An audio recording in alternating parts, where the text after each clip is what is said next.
مزید ویڈیوز کے لیے ہمارے چینل ہاؤس آف اسلام کو سبسکرائب کرنا نہ بھولیے. شکریہ. اس ذہنی طور غلامی آد 200 کالو غلامی ستا د طبیعت نلاوت نه ده چې د پیرنګي غلام پاتې شوی. نو پیرنګي تلو نرستو ته د پیرنګي د پرکټیانو غلامي د پیرنګي پرکټې چې ستازه ته مړی تراشي نو داس چلو کی نو تاسو خلک د دانو خېجه خود غږ خود ولک. نو عزیزانو ذات واره جنت تعالی در کوم. اوس دی راشي وای ملام خرشو داسم پکې وای مليان وای خرشو دغه وګوره او خای د مولا د وړو میلو خای د مولا د غړو میلو خای د مولا د چینو میلو خای د مولا چرته یو سل جیره بزمکه او خای او د مولا چرته بنگلاو خای د مولا چرته بنز موټرو خای د مولا چرته پیجارو خای یو فل رحمان ل چرته کوټیوالو ورکړی دا نور د مولا پیجارو خای. نو خرشوی خوازیدانو هغه څوک چې بنگلی وی کنه هاجی میلیونه وی زرګونه جیره بزمکای واو یو د خدای سپیرو ووټ ورکوي کنه ورکوي په تندر دی ووټو لګي. زما دې په خدای قسمی چې د دوی د زرګونه جیره بزمکې نه دي شل جیره به ورته پریدم چې نه پیمری او نه رغي نور به ټول علم او تاسو له به درکو. دا د اسلام منشور دی چې تؤخذ من اغنیائهم وترد الى فقرائهم. غنیانو نه والا او غریبانو له ورکا. ما په دې خبره پوه یوا دویمه دا چې د پاکستان په اسمبلی کې د اسلام نوم چې ژوندې ساتل دا د مولا برکت دی ده کنه دی کینی د دې بی دینو د لاسبا ټول اسمبلی اوس کافره شوی وي. کمیونست پاکستان سوشلیست پاکستان د گورباچوف پر کټی پاکستان یو دا جارج بوش پر کټی پاکستان یو دې په کې هغه شکلم د گورباچوف په شان دی. هغه ماته وی چې ستاسو اسلام څنګه شو ادا سے خان را بشي چرته به وګورئ وای ستاسو اسلام څه شو هغه ماری ما ورته وی چې دا پیشو کله نشوي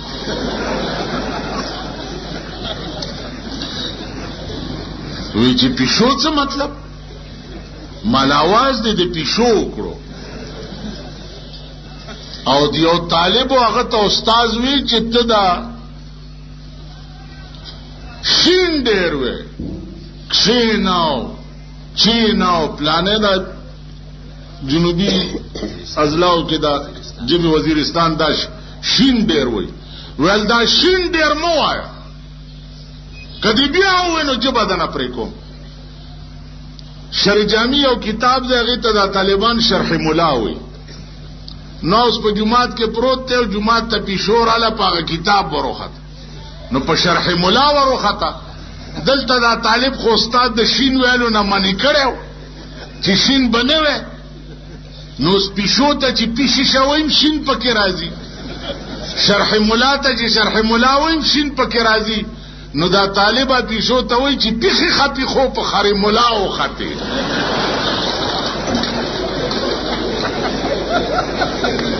خیال دراغه نو استاد ورته وای چې بیخ دیوزنه ما خود د سنې منې کړې چې چرته شین ویم نو می وایا ورځه کې مو وایا نو ما ورته وای چې خانده خدا اسلامم سکرو تاغه د طالبانو پیشوي ما هغه مې چې يرولې ده کنه اوس چې مخې لراشي زما د ګوډو له لاس یوسي او ما ته داسې چلوګستان مال کدي کړت کړو پرت بدن او باس ما د پاکستان 2 کاله حکومت کې ما د پاکستان په حکومتونو متیازم نه دي کړی. متیازم پیژنئ؟ دا نن چې د سپو غوندې په وزارتونو پسې ګرځي، د سپو غوندې په اډوایزرۍ پسې ګرځي، د سپو. ما په 42 کال کې د پاکستان حکومت 42 منټ هم منلی نه دی او نه به یې ومن.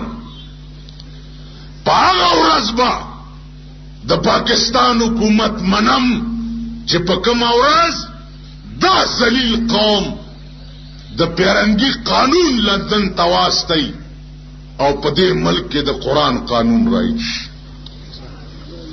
په هغه ورځ به یې منم.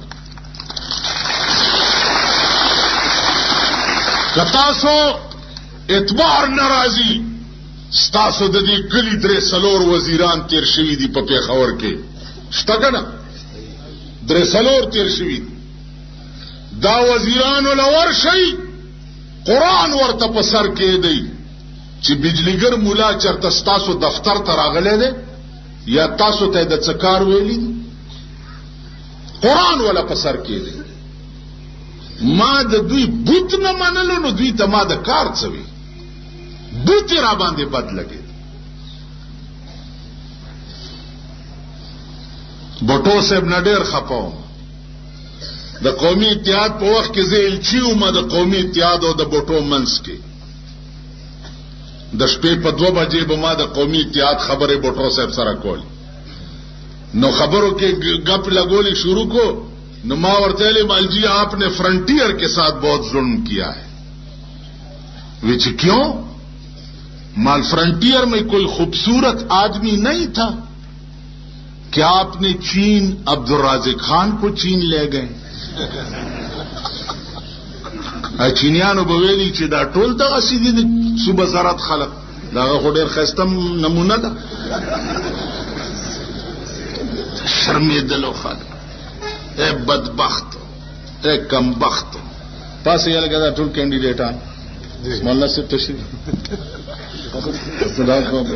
قاضي صاحب پاس واورئ، دې ته وګورئ. دا د مولانا د چا شاګرد دی؟ واو، د مولانا ذکریا شاګرد تا. او دې ژوندو اولیاءو تم چې ووټ ور نه کړو، دې اولیاءو تم ووټ ور نه کو او تاسو آخرت یوړو، نو دا ګیره به د سپي په کونه ولاړئ.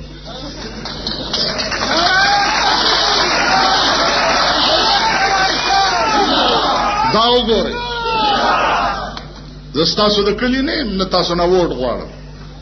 زما دې د خدای په ذات قسمي چې دا خبره دړه د نه کینی، دا خبره دړه د درد درته کوم. که د قیامت په ورځ مطالبه وشوه چې عالم درنه ووټ په اسمبلی کې د اسلامي نظام دپاره غوښتو او خان او نواب او جاهل درنه ووټ دې له غوښتو چې سړک به جوړ کم او دا به وکم او دا به وکم، نو تا دید پرېښو، دنیا پسې تلی وې، دنیا درته ملاو هم نه شوه، بانه به څه کې او وی به څه. نو که دا علما په ثوابه ذله کې تاسو وغورځول او د علماو مقابله کې کمیونسټو سوشلیسټو ته ووټونه ورکړه، نو عزیزانو د آخرت تمه مه کوئ، آخرتونه نشته. او ما بیا جنازې کوئ، بس د روس په شان هم داسې تابوت کې اچوئ او یو سوړه کې ورمنډئ. یا لکه چې زما اړه دا نه وایي چې دا سړی دی خدای وبخي، په ایمان وي خدای به تا وبخي، چې ته ما ته کپ کټ کې پروت یې او زه درته داسې وګورم چې دم پرون وي چې دا مولا لا څه شي، زه به څه وایم چې خدای وی بخي، که زه به چې خدای په څلور بولي که په قبر کې، زه به دا وایم. نو زما عزیزانو ټول په کلاو غندب خلک دوی د غندب خبرې وکړي. غندب والاو خو سر ما پیښور کې 2 لکه جلسې کړي. د ګندب خبره زما پر ریکارډ دا کیسټ والا ناس دي د پیښور نه راغلي دي. هغه کیسټ به درته دوی واوري چې د ګندب والا متعلق ما ویلي چې ذلیل حکومت او بېایمانه او منافق حکومت چې د ګندب خاورې دی یوړې او د توربېلې ډیم دی په جوړ کو غنم او جوار پکې نه کیږي او اپین کری نو امریکای چې کومې پیسې درکړې دي چې اپین دې نه کری د ذلیل بچو هغه تاسو خوړې او پاغي هلیکاپټر ورولې او فصلونه ورته سيزي وای په ایمان زما په خبره پوهیږئ. مزید ویڈیوز کے لیے ہمارے چینل ہاؤس آف اسلام کو سبسکرائب کرنا نہ بھولیں. شکریہ.